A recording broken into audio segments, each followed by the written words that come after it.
अगर कभी भी आपको अपनी जीवन की स्थितियों पर रोना आए तो एक बार श्री कृष्ण की जीवनी पर नजर जरूर डाल लेना। आप रोना बंद कर देंगे। श्री कृष्ण ने जेल में जन्म लिया था और जन्म लेने के तुरंत बाद उन्हें रात में ही उफनती यमुना पार कर गोकुल ले जाया गया। तीसरे दिन ही राक्षसी पूतना उन्हें मारने आ पहुंची और यहां से जो संघर्ष का सिलसिला शुरू हुआ वह देह त्यागने तक बना रहा। भगवान श्री कृष्ण का जीवन कहता है कि आप कोई भी हो, संसार में आए हैं तो जब तक जीवन है आपको संघर्ष करना ही होगा, चाहे वो श्री कृष्ण हो या पुरुषोत्तम श्री राम। मानव अवतार लेकर परमात्मा भी सांसारिक चुनौतियों से बच नहीं पाए, लेकिन श्री कृष्ण ने कभी किसी बात की शिकायत नहीं की, हर परिस्थिति को जिया। श्री कृष्ण कहते हैं, परिस्थितियों से भागो मत, उसके सामने डटकर खड़े हो जाओ, क्योंकि कर्म करना ही मानव जीवन का पहला कर्तव्य है। हम कर्मों से ही मुश्किलों को जीत सकते हैं। जीवन में प्रत्येक व्यक्ति के अपने कुछ न कुछ कर्तव्य जरूर होते हैं, जिसे उसे अपने जीवन में चाहे अनचाहे करना होता है। फिर चाहे माता पिता का अपनी संतान के प्रति हो या फिर संतान का अपनी माता पिता के प्रति हो। ऐसे ही देश के आम नागरिक से लेकर देश के बड़े पदों पर बैठे लोगों का भी अपना एक कर्तव्य होता है। जीवन में कुछ लोग अपने कर्तव्यों का पालन खुद की इच्छा से अपनी जिम्मेदारी समझते हुए करते हैं, तो वहीं कुछ दबाव में आकर अपने कर्तव्यों का निर्वहन करते हैं। हालांकि सही मायने में कर्तव्य का अर्थ बाहरी दबाव से नहीं, बल्कि अपनी इच्छा से मिली जिम्मेदारियों का निर्वहन करना है। जीवन में कर्तव्य की भावना के बिना काम करना भूख के बिना खाना खाने जैसा होता है। ऐसे में इंसान को अपने जो भी कर्तव्य है उसे खूब मन से करना चाहिए। कई बार असफलताओं के कारण हम खुद को छोटा महसूस करने लगते हैं, जिसकी वजह से हम उदास परेशान रहने लगते हैं। ऐसे में आपको यह बात हमेशा ध्यान में रखनी चाहिए कि अगर आपको अपने सपनों को पूरा करना है तो इसके लिए आपको संघर्षों का सामना तो करना ही पड़ेगा। इसलिए अपनी हार से कभी हिम्मत न हारे और सपने पूरे होने की कोशिश करते रहे। असफलताओं से इंसान का आत्मविश्वास कम हो जाता है। ऐसे में आपको खुद पर भरोसा रखना चाहिए। आप इस बात को समझें कि आपने कहां गलती की है, फिर गलती से सीख लें और दोबारा कोशिश करें। आपको सफलता जरूर हासिल होगी। किसी भी काम या जीवन के किसी भी रास्ते पर असफल होने के बाद आप खुद के अंदर एक बदलाव जरूर महसूस करेंगे। यह बदलाव अच्छा और बुरा दोनों हो सकते हैं। इसीलिए अगर आपके अंदर किसी तरह का बुरा बदलाव आए तो उसे तुरंत वही रोक दें और अच्छे बदलाव का संचार खुद के भीतर होने दें। हार के बाद महसूस होने वाले यह बदलाव आपको जीवन में आने वाले और कठिन समय के लिए तैयार करते हैं। अगर आप वाकई एक सफल इंसान बनना चाहते हैं तो आपको इस बात का खास ध्यान रखना है कि आपको कभी पीछे मुड़कर नहीं देखना है। सिर्फ अपनी ठोकर और गलतियों से सीख ले और आगे बढ़े, और साथ ही ईमानदारी का रास्ता कभी ना छोड़े। यह सच है कि जो लोग कभी भी हिम्मत नहीं हारते उन्हें सफलता जल्दी मिलती है। अगर आप भी अपने लक्ष्य के करीब जल्दी पहुंचना चाहते हैं तो खुद को हर मुश्किल और कठिन स्थिति के लिए तैयार रखें। कितने भी मुश्किल हालात क्यों ना हो, आपको घबराना नहीं चाहिए। यह बात भी सत्य है। असफल होने के बाद मन में नकारात्मक विचार का आना आम बात है, लेकिन हमें इन विचारों को खुद पर हावी होने नहीं देना चाहिए। असफल होने के बाद भी जो लोग सकारात्मक सोच रखते हैं उन लोगों को सफलता जरूर मिलती है। लक्ष्य प्राप्ति के लिए सबसे जरूरी बात यह है कि आपका पूरा ध्यान खुद पर होना चाहिए। अक्सर लोग यह सोचने में समय बर्बाद कर देते हैं कि लोग क्या कहेंगे। कुछ लोगों को यह सोच इतनी परेशान कर देती है कि वह खुद पर ध्यान देना ही भूल जाते हैं।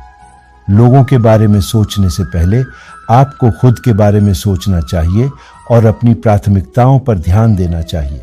आप जितना अपने बारे में सोचेंगे उतना अपने लक्ष्य के प्रति केंद्रित और समर्पित रहेंगे। सफलता के मार्ग पर व्यक्ति की गाड़ी तभी चल सकती है जब तक इसमें लगन एवं उत्साह का ईंधन होता है।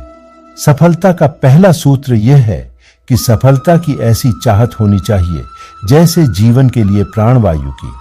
यह सभी लोग जानते हैं कि समय अपनी चाल से चलता है, ना धीमा न तेज। समय उनके लिए अच्छा चलता प्रतीत होता है जो समय के साथ चलते हैं। और उनके लिए खराब चलता है जो समय से पीछे चलते हैं या तेज भागने की कोशिश करते हैं। जब तक समय प्रबंधन नहीं होता तब तक समय हमारे नियंत्रण के बाहर चलता रहेगा। समय ही जीवन की परिभाषा है, क्योंकि समय से ही जीवन बनता है। समय का सदुपयोग करना जीवन का उपयोग करना है। समय का दुरुपयोग करना ही जीवन का नष्ट करना है।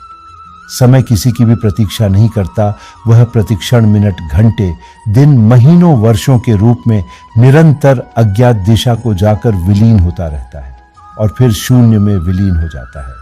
श्री कृष्ण कहते हैं, समय बर्बाद मत करो, क्योंकि समय से ही जीवन बना है। निसंदेह वक्त और सागर की लहरें किसी की प्रतीक्षा नहीं करती। हमारा कर्तव्य है कि हम समय का पूरा पूरा सदुपयोग करें। हम में से बहुत से लोग अपने समय का बहुत ही दुरुपयोग करते हैं, उसको व्यर्थ की बातों में नष्ट करते रहते हैं। आश्चर्य यह है कि समय ही ऐसा पदार्थ है जो एक निश्चित मात्रा में ही मनुष्य को मिलता है, लेकिन उतना ही अधिक अपव्यय भी होता है। हम में से कितने लोग ऐसा सोचते हैं कि हमारा कितना समय आवश्यक और उपयोगी कार्यों में लगता है और कितना व्यर्थ के कार्यों में, सैर सपाटे, मित्रों से, मनोरंजन, आलस्य आदि हम कितना समय नष्ट करते हैं। यदि इसका लेखा जोखा ले तो प्रतीत होगा कि अपने जीवन का बहुत ही बड़ा हिस्सा व्यर्थ में नष्ट कर डालते हैं।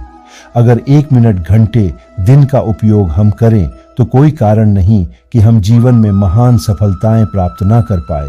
समय की बर्बादी का सबसे पहला शत्रु है किसी काम को आगे के लिए टाल देना। आज नहीं कल करेंगे, इस कल के बहाने हमारा बहुत सा समय नष्ट हो जाता है। कल पर अपना कोई भी काम ना टाले। जो काम आज करना है उसे आज ही करना शुरू कर दे। स्मरण रखिए, प्रत्येक काम का अवसर होता है और अवसर वही है जो वह काम आपके सामने पड़ा है। अवसर निकल जाने पर काम का महत्व भी समाप्त हो जाता है तथा बोझ भी बढ़ता जाता है। आलस्य समय का सबसे बड़ा शत्रु है। यह कई रूपों में मनुष्य पर अपना अधिकार जमा लेता है और कई बार ऐसा होता है कि कुछ काम किया और विश्राम के बहाने हम अपने समय को बर्बाद करने लगते हैं। थक जाने पर नींद के लिए विश्राम करना भी बुरा नहीं है। थकावट हो, नींद आए तो तुरंत सो जाइए, लेकिन आंखें खुलने के बाद अभी उठते हैं, कहते रहते हैं। यही आलसी का मंत्र है। आंखें खुलते ही तुरंत अपने काम में लग जाए, क्योंकि यही वह समय है जिसमें मनुष्य अपने जीवन का, अपने भाग्य का निर्माण कर सकता है। जिस तरह लोहा ठंडा पड़ जाने पर घन पटकने से कोई लाभ नहीं, उसी प्रकार अवसर निकल जाने पर मनुष्य का प्रयत्न भी व्यर्थ चला जाता है। अधिक कार्य क्षमता प्राप्त करने के लिए विश्राम आवश्यक है, लेकिन उसका भी समय निश्चित कर लेना चाहिए। एक बार की बात है, एक संत गांव के बाहर छोटी सी कुटिया में रह रहे थे। संत दिन भर ध्यान में बैठे रहते और बीच बीच में जोर से चिल्लाते थे, जो चाहोगे वो पाओगे। गांव के लोग उस कुटिया के सामने से गुजरते और संत की यह बात सुनते थे। सभी सोचते थे कि संत पागल है, इसलिए चिल्लाता रहता है। गांव में एक नया व्यक्ति आया। जब वह संत की कुटिया की ओर गया तो उसने भी यह सुना, जो चाहोगे वो पाओगे। ये बात सुनकर वह कुटिया में पहुंच गया। उसने देखा कि एक संत ध्यान में बैठे हुए हैं। वह व्यक्ति वहीं बैठ गया। थोड़ी थोड़ी देर में संत यही बात बोल रहे थे, जो चाहोगे वह पाओगे। जब संत ने आंखें खोली तो सामने बैठे व्यक्ति ने उन्हें प्रणाम किया। व्यक्ति ने बोला कि गुरुदेव, मैं बहुत गरीब हूं, आप जो बोल रहे हैं क्या उससे मेरी गरीबी दूर हो सकती है? क्या मुझे धन प्राप्त हो सकता है?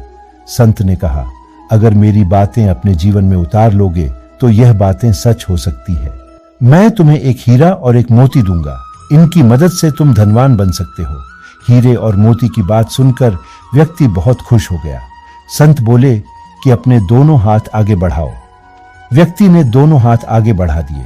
संत ने एक हाथ में अपना हाथ रखा और बोला कि यह एक हीरा है, इसे समय कहते हैं। यह दुनिया में सबसे अनमोल है। किसी भी स्थिति में इसे हाथ से निकलने मत देना, इसे अपनी मुट्ठी में जकड़ लो। संत ने दूसरे हाथ पर हाथ रखते हुए कहा, यह एक मोती है, इसका नाम है धैर्य। जीवन में जब भी बुरा समय आए तो धैर्य नाम के इस मोती को धारण कर लेना। जब तक यह मोती तुम्हारे पास रहेगा, तुम्हारे जीवन में दुख नहीं आएगा। समय और धैर्य से हम जीवन में सब कुछ प्राप्त कर सकते हैं। दोस्तों, इस वीडियो में बस इतना ही। मिलते हैं अगले वीडियो में। अपना ख्याल रखिएगा। जय श्री कृष्णा। राधे राधे। वीडियो अच्छी लगी हो तो वीडियो को लाइक और चैनल को सब्सक्राइब जरूर करें। धन्यवाद।